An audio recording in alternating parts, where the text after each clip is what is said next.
ঢাকা ১৭ আসনে BNP chairman Tarique রহমানকে সমর্থন জানিয়ে নির্বাচন থেকে সরে দাঁড়ানোর ঘোষণা দিয়েছেন ৪ জন স্বতন্ত্র প্রার্থী।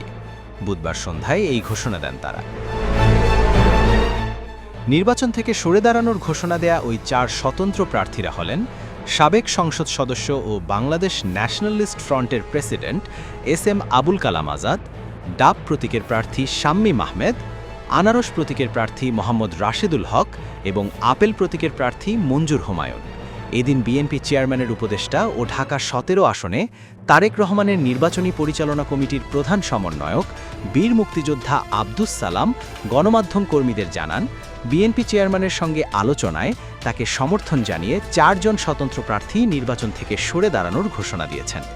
এ বিষয়ে তারা নিজেরাই ঘোষণা দেবেন। এ সময় উপস্থিত ২ স্বতন্ত্র প্রার্থী এস.এম. আবুল কালাম আজাদ ও শাম্মীম আহমেদ নিজ নিজ অবস্থান থেকে তারেক রহমানকে সমর্থন জানিয়ে ঢাকা ১৭ আসনের নির্বাচন থেকে সরে দাঁড়ানোর ঘোষণা দেন।